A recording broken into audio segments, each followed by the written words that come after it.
এটা তোর মায়েরই ঘর ছিল। চলো ভিতরে যাই। হ্যাঁ চল ভিতরে যাই।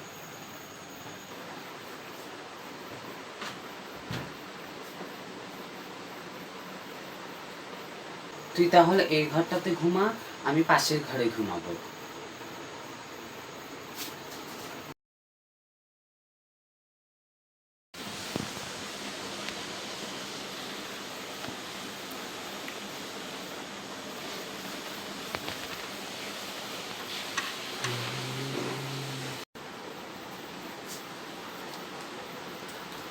আয়নাটা কত সুন্দর, মায়ের মুখ দেখান আয়না। এই আয়নায় মা মুখ দেখেছিল। আয়নাটা এখনো খুব সুন্দরভাবে যত্নে রাখা হয়েছে, খুব সুন্দর আয়নাটা।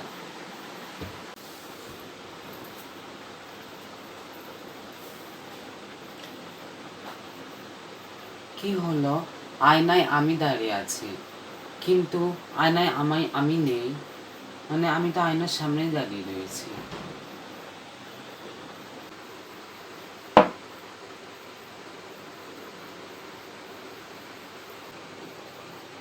কিসের শব্দ হলো?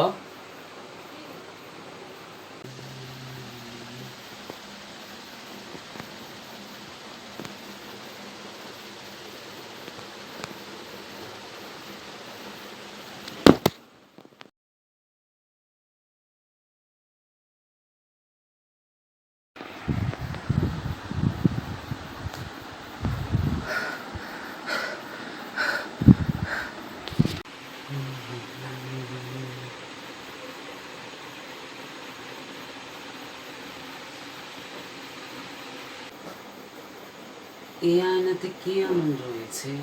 স্বপ্নে একজন হাত বাড়িয়ে আসলো, আর আয়নাতে হাতের ছাপ।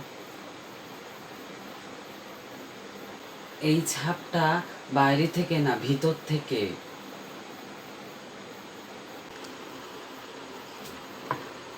মনে হলো ভিতর থেকে কেউ হাত সরিয়ে নিল।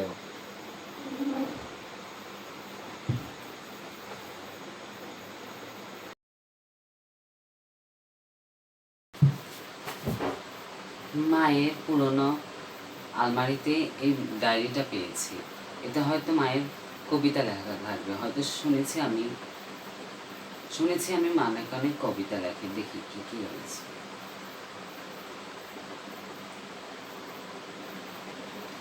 এইটা একদম শেষ কবিতা। কবিতাটা তো দেখি, খুব সুন্দর লাগছে দেখতে। হাতের লেখা খুব ভালো। আয়নার ভিতরে আটকে রয়েছি বহু বছর ধরে। আমাকে কে বাঁচাতে আসবে? সে আবার কি হবে? আমি তো চাই বের হতে, কিন্তু বের হতে পারি না।